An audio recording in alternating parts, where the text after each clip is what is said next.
In the cold silence of deep space, a strange signal began to echo. It wasn't a human transmission. The sound carried fear, pain, and desperation.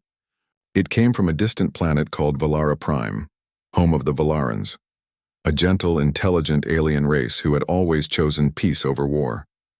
They were known for building crystal cities and creating art that glowed with living light. But now their message was broken and full of terror. The few words that reached human ears sent a chill through every command center on Earth. We are under attack. Unknown enemy. Billions dead. Help us. The signal repeated again and again like a ghostly cry across galaxies. Scientists on Mars caught it first. Then the lunar stations picked it up. Within hours, every major space agency on Earth confirmed that the message was real. The Valarans were dying, but no one knew who was killing them or why. At first, governments were divided. Some believed it was a trap. After all, no alien race had ever directly asked humanity for help. What if it was bait, designed to lure Earth's defenses away from home? The leaders argued endlessly. They talked about fuel costs, risk factors, and political consequences. But far away in a quiet command center orbiting the moon, one woman listened to the message in silence. Admiral Eleanor Hayes. She had seen war before. She had lost people she loved. And when she heard the trembling voice of a Velaran child crying for help, something inside her shifted. She didn't care about politics. She didn't care if it was a trap. All she saw were people, living beings begging to survive. If they had asked us centuries ago, she said softly to her crew, we would have been the ones crying for help. We can't ignore this. Her words spread like a spark through the network. Soldiers, engineers, scientists, they all felt the same pull. Earth had changed since the old days of conflict. Humanity had learned to build rather than destroy. But deep down, the instinct to protect, to fight for others, still burned bright. Within 24 hours, Admiral Hayes called for an emergency council. The message was simple. Humanity would respond. The news spread across Earth like wildfire. People gathered around holographic screens, watching the replay of the alien distress call. Children asked their parents why the aliens were crying. Old veterans volunteered again, saying, if someone's dying out there, we can't sit here. Even those who had never seen war felt the weight of it. It wasn't just about aliens. It was about what it meant to be human. As the decision became official, preparations began at lightning speed. Fleets that had been decommissioned decades ago were reactivated. Shipyards that had turned into museums came alive again. The sound of welding torches and engines echoed across Mars, the Moon, and Earth's orbit. For the first time in 100 years, humanity was preparing for a galactic mission, not for conquest, but for rescue. But there was also fear. Reports began to circulate about what had attacked the Valarans. The few data packets that came with the distress call showed blurry images, dark shapes huge and moving like clouds, consuming everything in their path. Energy readings were impossible to identify. Some scientists said they were living machines. Others said they were creatures feeding on life itself. Whatever they weren't from any known star system. Still, the orders were clear. Admiral Hayes gathered her officers and addressed them in the central command hall. We don't know what's waiting for us out there, she said, her voice steady. But they asked for help, and we are going to give it. We are not just defending Earth. We are defending the idea that no cry for help should go unanswered. The crew erupted into cheers. They didn't know what awaited them, but they knew why they were going. That purpose alone gave them strength. Within days, thousands of men and women reported to duty. The youngest among them were barely 20, born in a time of peace. They had never seen a real warship. The oldest remembered the dark times when Earth nearly destroyed itself. Now they stood side by side, united by something greater than fear. From every continent, people volunteered to help. Engineers, medics, drone pilots, even artists who wanted to document the mission. Humanity had found a cause that brought everyone together. As the fleet was assembled, the media called it Operation Dawn Shield. The name carried hope, the idea that humanity would rise like a shield to protect the light of another world. The ships were massive, gleaming under the light of the sun. Each one carried supplies, medical units, and defensive drones. And on every hull, the same words were painted in bold white letters. For all life, the journey was planned in silence. There were no grand parades, no loud speeches, only quiet determination. Families stood in spaceports watching their loved ones board the massive cruisers. Children waved small flags. Some smiled, pretending they weren't scared. Others cried silently. The sky filled with blue flames as the fleet prepared for departure. When the countdown began, Admiral Hayes stood on the bridge of the flagship TSS Horizon. She looked at the image of Earth on the main screen, beautiful, fragile, glowing in the blackness. For a moment she wondered if she'd ever see it again. But then she straightened her uniform and gave the final command. Initiate jump sequence. A deep hum filled the ship as space itself bent around them. The stars stretched into lines of light, and in a heartbeat the fleet disappeared into the void. The journey through hyperspace was long and silent. Every crew member felt the weight of what they were doing. There were no landmarks, no familiar constellations, only the endless black ocean of space. Many spent their time writing messages to their families in case they didn't return. Others trained, checking their weapons and systems again and again. Admiral Hayes spent her nights staring at the stars through the observation window, thinking of the voice she had heard in that first message, a voice begging for life. 3 weeks passed before they neared the edge of Velaran space. As they approached, the stars began to flicker strangely. Sensors picked up radiation fields and gravitational anomalies. Pieces of debris drifted everywhere. Shattered satellites, broken stations, fragments of alien cities. It was like sailing into a graveyard. The crew grew quiet. They all felt it. Something terrible had happened here. Then the communications officer gasped, "Ma'am, we're receiving faint transmissions." The bridge filled with static and distant echoes. Through the noise, a voice whispered, tired, frightened, but still alive. "Please, anyone. Is someone there?" Admiral Hayes closed her eyes for a second, her heart pounding. Then she answered, "This is the Terran Expeditionary Fleet. We heard your call. You're not alone anymore." For a moment there was silence. Then the alien voice broke into sobs of relief. That sound, so full of gratitude and pain, spread through every ship in the fleet. It reminded them why they had come. They weren't heroes. They weren't conquerors. They were human beings who had chosen compassion over fear. As the fleet moved forward, the scanners began to show the true picture of what awaited them. The Velaran world lay ahead, half of it glowing faintly with light, the other half dark and burning. Something moved within that darkness, large and slow, like a storm made of metal and shadow. The crew stared in silence, realizing the battle hadn't ended. The enemy was still there. Admiral Hayes stood at the front of the bridge, eyes fixed on the burning world. Her crew waited for her order. She could feel their fear, but also their courage. "We came here to help," she whispered, almost to herself. Then louder, "All ships, prepare for engagement." No turning back. The engines roared as the fleet formed up. Thousands of human ships glowing with blue light advanced together toward the dying world. Somewhere inside that burning planet, survivors were waiting, praying that someone had heard them. And now humanity had answered. In that moment, something changed forever. Humanity was no longer just a race from one small planet. They had become something greater, a symbol of hope in a dark universe.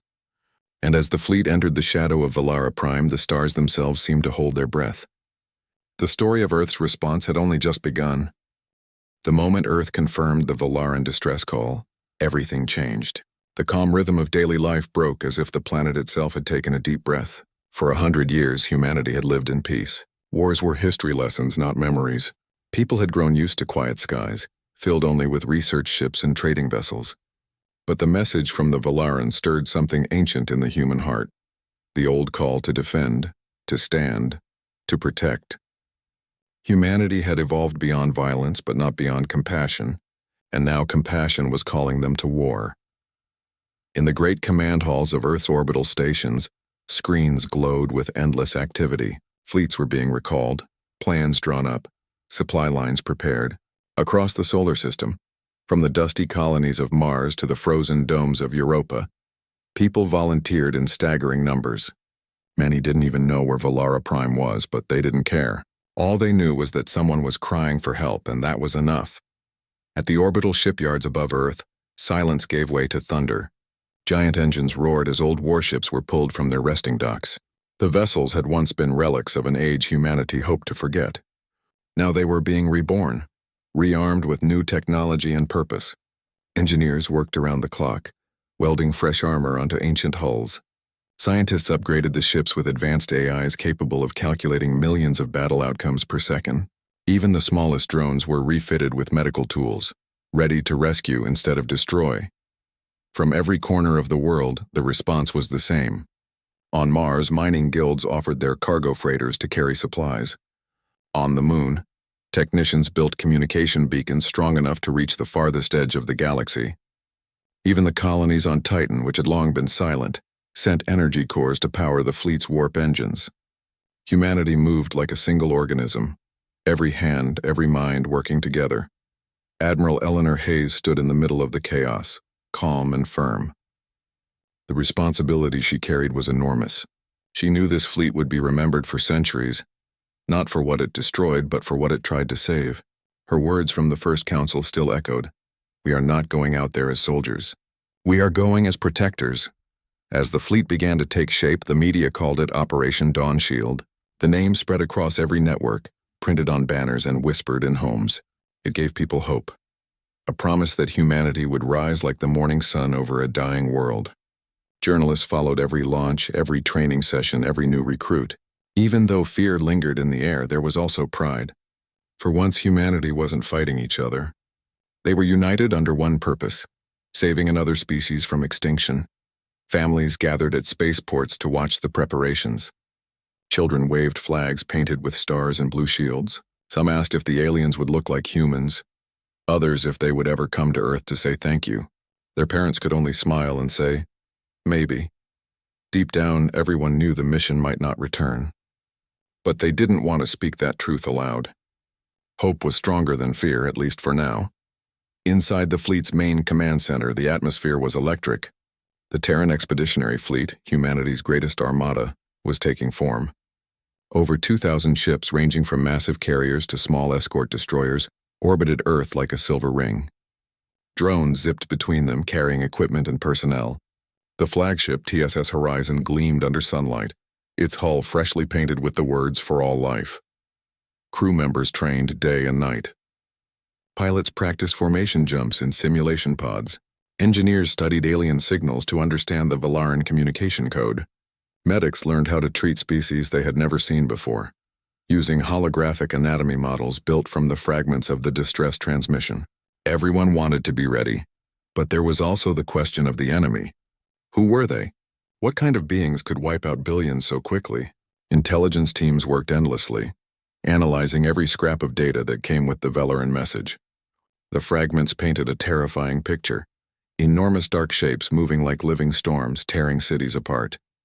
Their energy signatures were unnatural, neither biological nor mechanical. They consume, one scientist whispered. Not conquer, consume. The rumor spread quickly among the crew. The enemy wasn't just killing, it was feeding. That thought haunted everyone. Some began to call them the Eaters. Others refused to use any name at all, as if saying it might make them real.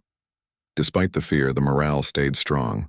In the barracks, soldiers told stories about old wars and how humanity had survived worse. On the decks, mechanics played music through their comms to keep spirits high.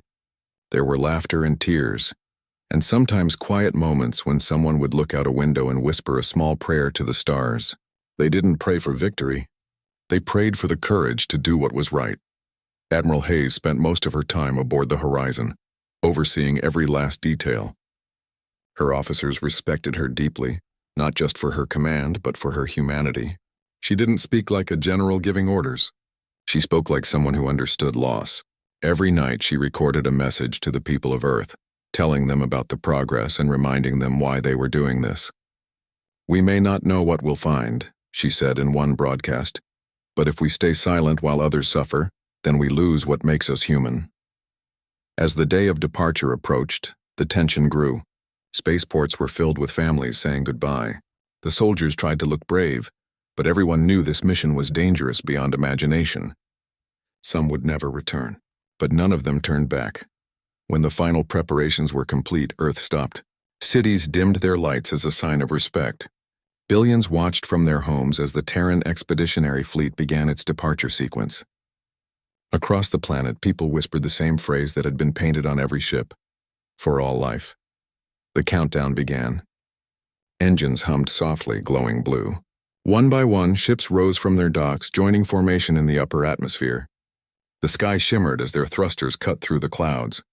It was the most beautiful, haunting sight humanity had ever seen, a river of light flowing into the stars. On the horizon's bridge, Admiral Hayes stood in silence, watching the endless rows of ships on her display. The fleet stretched across thousands of kilometers, every vessel alive with purpose. She looked at her officers and nodded. "We are humanity's hand," she said quietly.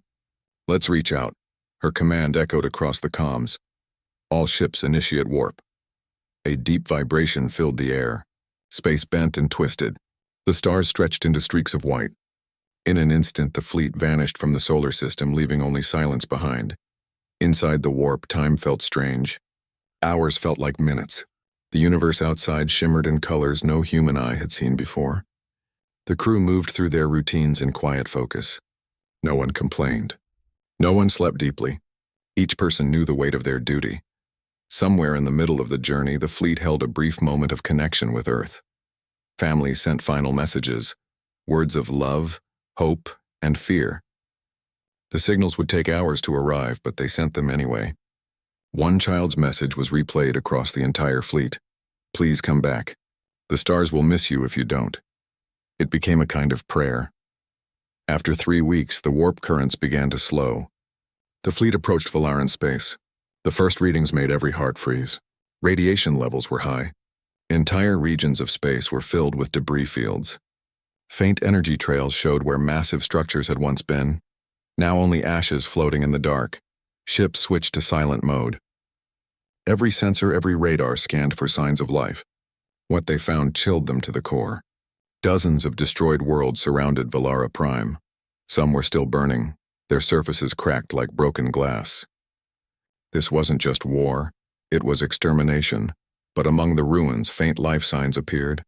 Scattered Velaran ships were hiding in the shadows, barely functioning, sending weak signals of distress. When the humans answered, their voices trembled with disbelief. "You came," one said in broken English. We thought no one would come." Tears filled the eyes of many on the bridge.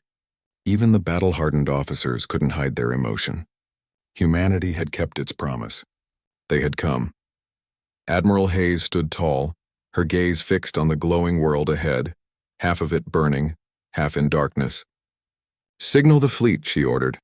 "Begin rescue operations. We hold the line here." Her voice carried through every ship, steady and sure. No one knew what the next day would bring. The enemy could appear at any moment. But right now, at this very instant, they were where they needed to be. The fleet from hell, as some had begun to call it, not because it brought destruction, but because it was forged in fire and courage and had arrived. Humanity had crossed the stars, not to conquer, but to save. And as they descended toward the ruined world of Valara Prime, the universe seemed to watch in silence, waiting to see what humanity would do next. When the human fleet entered Velaran space, every ship fell silent. What they saw on their screens didn't look like a star system anymore. It looked like a graveyard. Broken moons floated where planets used to be. The remains of space stations drifted slowly, their metal frames twisted and blackened. Whole cities hung in space, shattered into millions of pieces. No one on the fleet had ever seen such destruction. The crew didn't speak for several minutes. They just stared at the wreckage, trying to understand how anyone or anything could cause such a thing. Admiral Eleanor Hayes stood on the bridge of the horizon, her hands clasped behind her back. Her face was calm, but her heart was heavy. "This isn't war," she said softly. "It's extermination." Her officers exchanged looks but said nothing.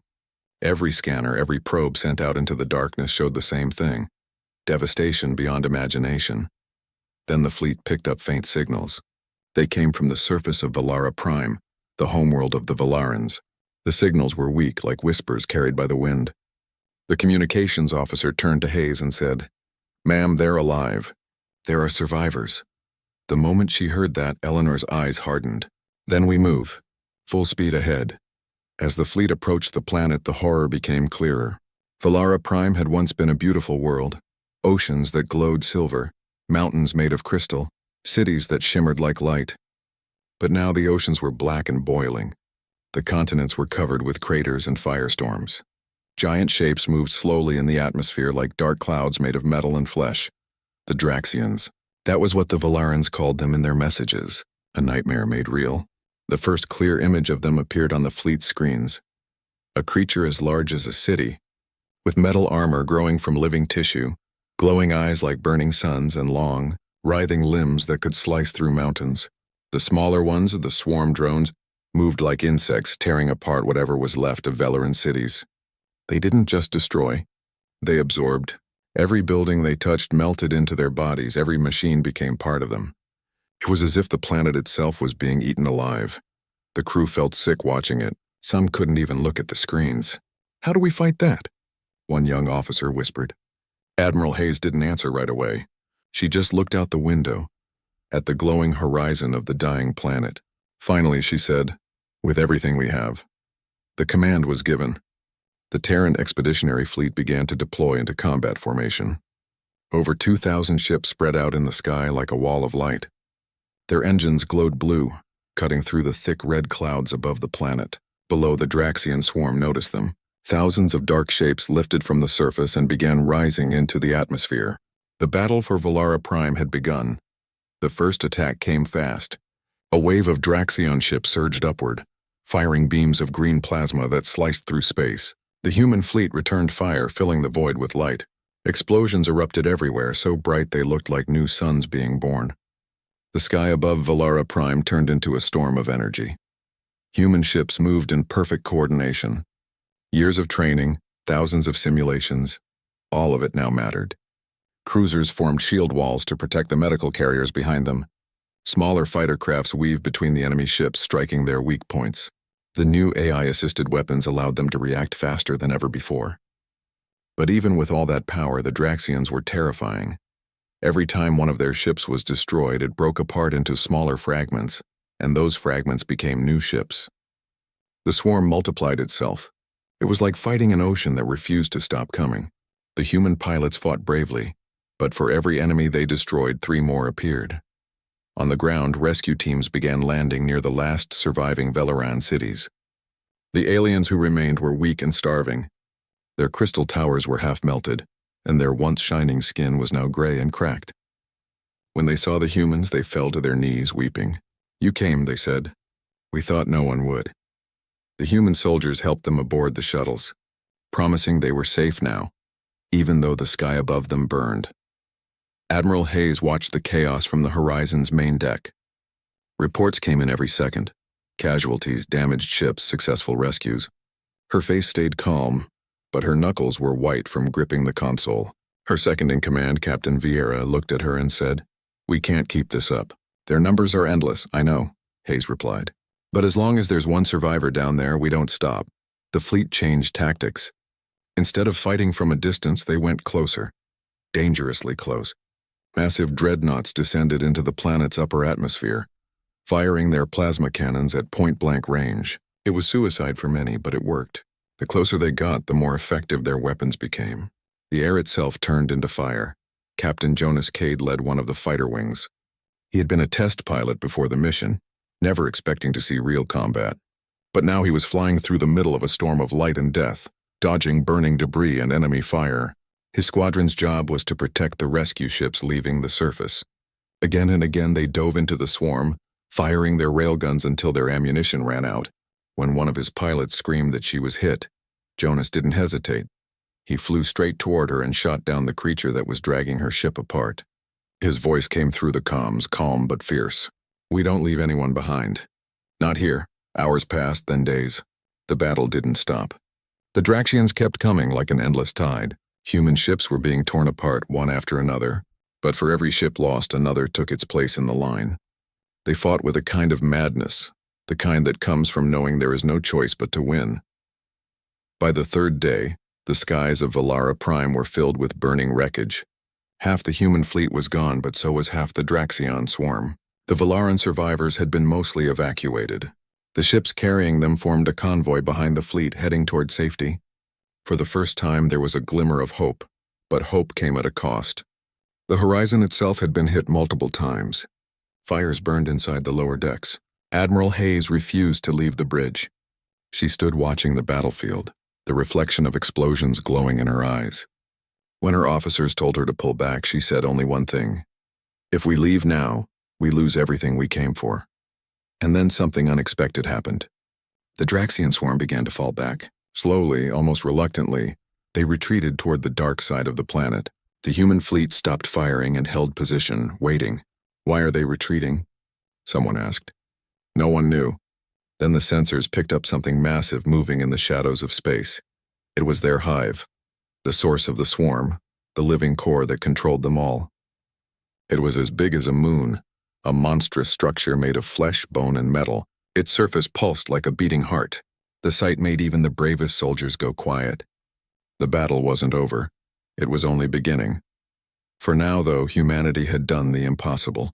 They had landed on an alien world, fought an enemy beyond comprehension, and saved a civilization that wasn't their own. The Valarans who survived watched from the safety of orbit, looking down at their ruined planet. They saw human ships still burning, still fighting, still holding the line. And for the first time, they understood what kind of creatures humans were. Not gods, not monsters, but beings who refused to abandon life, no matter how hopeless the fight seemed. As the third day ended, the fires of Valara Prime burned less brightly. The human fleet hovered in the sky, battered but unbroken. In the command deck, Admiral Hayes looked at the hollow map of the battlefield. Around her, the officers waited for her words. She finally said, "We've bought them time. Now let's finish this." Outside the window, the stars were red with flame. The swarm had retreated, but not far. The humans knew they would return, and next time it would be worse. Still, not one person in that fleet wished to go home. They had seen what the Draxians could do, and they knew one thing for certain. Humanity would not stop until the nightmare was ended. The battle for Valara Prime had shown the galaxy something new, that humans were not just survivors of their own history, but defenders of life itself. Even against creatures born from darkness, they would stand their ground. And as the fleet prepared for the next stage of the war, the Valarans whispered among themselves, calling their saviors by a new name, the Fleet from Hell. Not because they brought terror, but because they had come through fire and death to bring light. The human fleet moved through the dark space like a storm of fire. The ships were huge, black, and covered in armor that reflected the light of distant stars. Every pilot, every commander inside those ships knew what they were heading toward. A war that was not theirs, but one they could not ignore. The distress call from the alien planet Terran still echoed in everyone's mind. The message had been full of panic and fear. They were begging for help, their voices trembling. Something ancient and merciless had attacked them, and they were dying fast. Humanity had heard the cry and answered. As the fleet got closer to the Terran system, tension grew inside every ship. The alien world was surrounded by silence. No signals, no communication, only the faint remains of destroyed satellites and drifting debris. Captain Mira Hayes, commander of the main flagship Valkyrie, stood in front of the large viewing screen, watching the distant red planet appear in the dark. Her jaw was tight and her eyes were fixed. The sight of floating wrecks and burnt space stations filled the screen. It was like arriving at a graveyard. "Scan for survivors," she ordered. The crew began to run checks, voices low but quick. The sound of beeping systems and faint hum of engines filled the silence. A few minutes later, the communication officer said, "Captain, there are faint energy readings from the surface." "Maybe survivors," Mira nodded. "Prepare dropships. We're going down." When the first landing team entered the atmosphere, the view was horrifying. The entire surface of Terran looked burned. Huge cities were now piles of molten glass. The skies were dark with smoke and lightning cracked through thick black clouds. The alien world that once glowed with blue oceans and golden deserts was now nothing but fire and ash. Sergeant Cole, leading the ground team, felt his heart sink. The aliens who had begged for help. There was no one left to answer them. But as they searched deeper, they found something strange.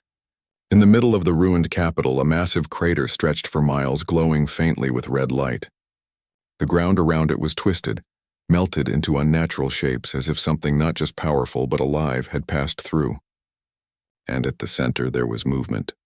A single Terran survivor, barely alive, crawled from the edge of the crater. His body was burned, his eyes wide with terror. Cole ran to him, lifting him gently.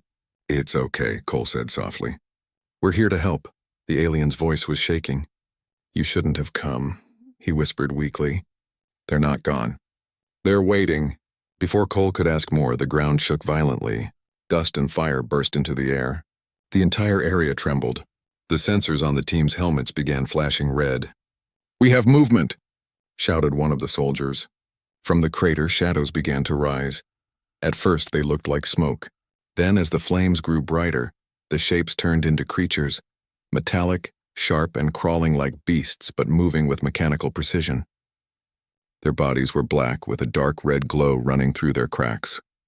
They were not alive in the normal sense. They were machines, but somehow they felt evil. They hissed, screamed, and rushed toward the humans. Cole fired his weapon, and the rest of the team followed. Blue laser fire lit up the dark ruins. Explosions rocked the ground. The machines fell, but every time one was destroyed, 2 more came out. "Fall back!" Cole yelled, grabbing the alien survivor. "We need air support!" Above them, Captain Mira watched the chaos from the command room. "Deploy drones! Cover the ground team," she ordered. Dozens of fighter drones flew down, firing streams of plasma into the ground. The battlefield turned into a storm of fire and metal. The creatures screamed in unnatural voices as they burned. The team barely made it back to the ship. As they flew up, Cole looked down at the planet. The crater had widened and something enormous was rising from it.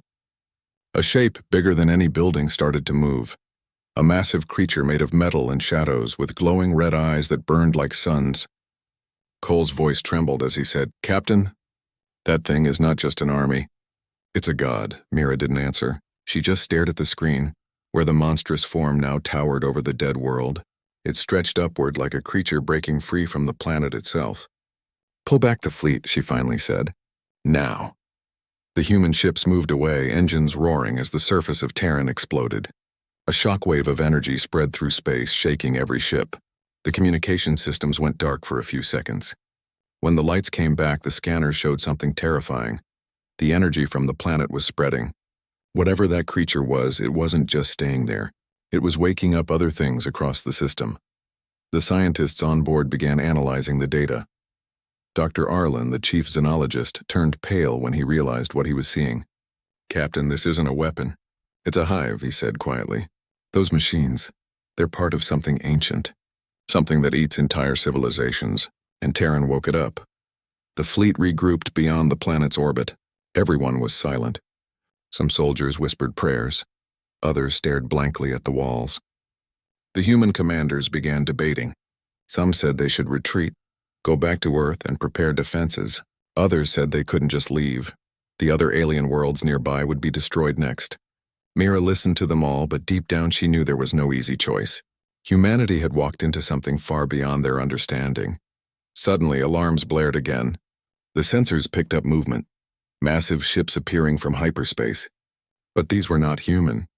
The alien fleets that had once ignored Earth's messages were now arriving, desperate, broken, and begging for help. Their ships were damaged, their voices full of panic. "Please," one of them said through the radio, "you have to stop it. It's coming for all of us." Mira took a deep breath and replied, "Then we fight together." As the fleets gathered, hundreds of ships from different worlds formed a desperate alliance. It was the largest gathering in galactic history, yet everyone knew they might not survive. In the distance, space itself began to twist and burn. The creature, now fully awake, was moving through the void. Its massive body glowed red, and its swarm spread ahead of it like a plague. The Valkyrie and the entire human fleet armed their weapons. "This isn't just about Terran anymore," Mira said. "If we fall here, everything falls." The battle that followed was like nothing the universe had ever seen. The sky turned into fire. The creature sent waves of its machines forward, each one faster and stronger than before. Alien ships exploded one after another, lighting up the darkness. Human ships fought back fiercely, firing railguns, plasma cannons, and missiles tearing through the enemy lines. But still, the swarm kept coming. In the middle of the chaos, Mira saw something on her screen, a weak spot, deep inside the creature's core, glowing faintly blue instead of red. It looked like a power source. "If we hit that, we might stop it," she shouted. She ordered a squadron of human bombers to focus all fire on that point. Cole, now back in his fighter ship, joined them. "For Terran," he said, and flew straight into the storm. Explosions covered the monster's body, and the light in its core grew brighter, unstable. The creature let out a sound, a scream that wasn't just heard but felt in the bones. Space around it began to crack. The swarm stopped moving, and for a moment everything went still. Then, with one final blast of blue light, the entire core erupted. The explosion swallowed half the battlefield. When the light faded, the creature was gone. Only silence remained. The surviving ships floated among debris and smoke. No one cheered. No one spoke. They all just stared at the empty space where the monster had been. Mira closed her eyes, relief and sadness mixing in her chest. They had won, but at what cost? Hundreds of ships destroyed, thousands of lives lost. Yet somewhere deep in the void she felt it. That wasn't the end. Something bigger was still out there, watching. The fleet from hell had only shown them the beginning of what was coming next. The battlefield was silent. Space was filled with drifting wrecks, broken ships, and glowing pieces of metal slowly floating in the darkness. The Great War was finally over. Or at least that was what everyone hoped. The human fleet, bruised and half-destroyed, stood among the ruins of what had once been an unstoppable swarm. The creature that had risen from the alien world of Terran was gone, destroyed by the combined power of humans and the surviving alien allies. But even in victory, no one celebrated. The cost had been too high. Captain Mira Hayes sat alone in the command room of her ship Valkyrie. The lights were dim, and the air smelled faintly of smoke from damaged circuits. Her face was pale, her eyes tired but sharp. Around her, the surviving crew moved quietly, repairing systems, checking life support, sending distress signals for missing ships. The communication lines were filled with static, and many of their allies were gone, vanished into the fire of battle. "Status report," Mira said softly. "Out of the entire fleet, only 1/3 remains operational," her first officer replied. "Most of the alien ships are destroyed. No sign of the creature's core. It's just gone." Mira nodded slowly. Gone didn't mean dead. Not in her experience. She looked at the black window where stars blinked like faint, distant eyes. The silence outside didn't feel peaceful. It felt like something was holding its breath. Hours passed. Rescue teams moved between wrecked ships, pulling survivors out of twisted metal. Cole, the soldier who had led the ground mission earlier, was among them.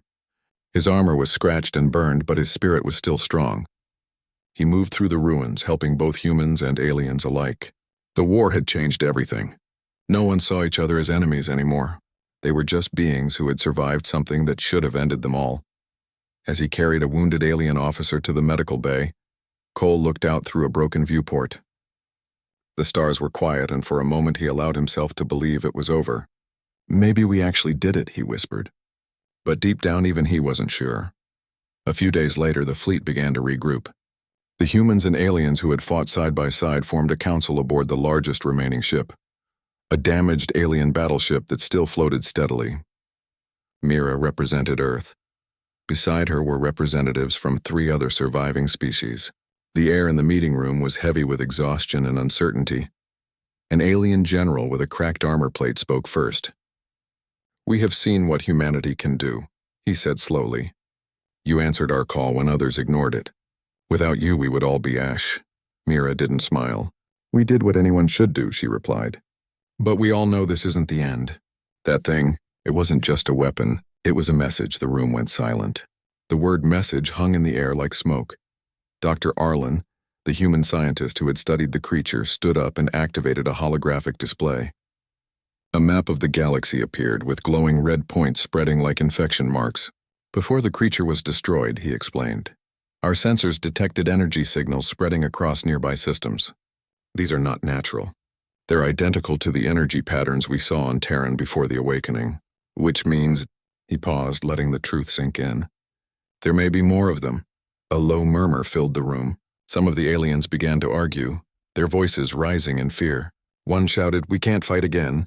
We've lost everything." Another said, "Then we must run." Mira slammed her hand on the table. "Enough," she said, her voice cutting through the chaos. "Running won't save anyone. If these things are out there, they'll find us sooner or later. We have to prepare." Silence returned. Slowly, one by one, the alien leaders nodded. They knew she was right. Humanity had faced the impossible and survived. Now they would all have to follow the same path. In the following weeks, the survivors began rebuilding. Broken ships were repaired, new alliances were formed, and technology was shared like never before. For the first time in galactic history, humans and aliens worked as one. Engineers from different species mixed ideas and designs, creating hybrid ships that combined human durability with alien energy systems. Space stations were built to monitor deep space for strange energy readings. Cole and his team were assigned to one of these new stations orbiting a neutral planet. It was strange to see humans and aliens sharing meals, laughing, and training together. They had gone from enemies to brothers in arms. Every person there carried scars, both inside and out. But they also carried a spark, a new kind of hope. Still, nightmares haunted many of them. Cole often woke up in the middle of the night, remembering the red eyes of the machine god and the endless swarm of metal beasts. Sometimes he thought he heard whispers in the static of the radio, soft, distant sounds like a heartbeat echoing through space. He told himself it was nothing, but fear always lingered in his chest.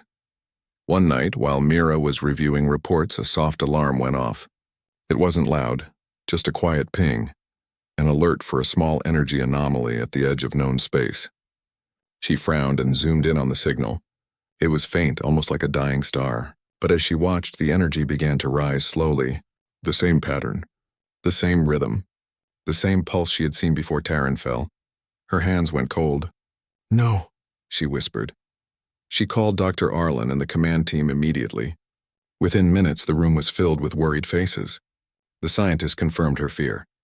"It's the same frequency," he said quietly. "It's happening again." Everyone went silent. The dread that had faded over the past weeks came rushing back. Mira stood still, staring at the glowing red point on the map. "Where is it?" she asked. "Outer rim, uninhabited sector. But if it spreads like before?" Mira didn't let him finish. "Send word to all allied fleets. Begin evacuation of nearby colonies. And prepare for battle. Humanity doesn't run." The new fleet began to form again. Ships that had been under repair were launched early. Pilots volunteered without hesitation. Soldiers suited up, ready to face whatever was coming. They were scared, yes, but they had learned something powerful. Fear didn't stop humans. It only made them fight harder. Cole joined Mira on the bridge of the Valkyrie as the engines roared to life. "Back where it all began," he said with a small smile. Mira looked at him and nodded. "Let's make sure it ends for real this time." The ships moved through space in tight formation, their engines glowing blue and gold. Behind them followed alien fleets, massive warships, sleek fighters, carriers from different worlds. It was no longer just the human fleet. It was the fleet of the living, the galaxy's last defense against whatever darkness hid beyond the stars. As they approached the edge of the map, the strange energy readings grew stronger. The space ahead shimmered faintly, like a black storm forming in the distance. Lightning flickered across invisible clouds. It was the same as before, but stronger. Suddenly, a voice echoed through the communication systems. It wasn't human. It wasn't alien. It was something else, cold, deep, and ancient. "You think you have won," it said, its words vibrating through every speaker. "You are but dust beneath the eternal tide." The crew froze. Even Mira felt a chill crawl up her spine. The voice continued. "We were here before your stars were born, and we will be here after your light is gone." Then the signal cut off. The scanners showed movement, thousands of objects emerging from hyperspace, larger than anything seen before. Red lights filled the darkness like eyes opening one by one. The new swarm had arrived. Mira took a deep breath and turned to her crew. "We've faced them once," she said firmly. "We can face them again. Remember what we're fighting for. Every world, every life, every voice that called for help. We are humanity, and we respond." Her words spread through the fleet's communication channels, reaching every ship, every pilot, every heart. Fear turned into fire. The engines burned brighter and weapons powered up. The space ahead glowed with the red of the enemy and the blue of the defenders. Cole locked his helmet and said quietly, "For Earth, and for everyone who can't fight." And then, once again, the stars erupted with light. The fleet from hell had returned, but so had the courage of those who refused to bow. In the endless void, war thundered once more. Humanity had answered the first SOS. Now they were fighting not just to save others, but to protect existence itself. The outcome was unknown, but one thing was certain. If the darkness wanted to swallow the galaxy, it would have to face humanity first.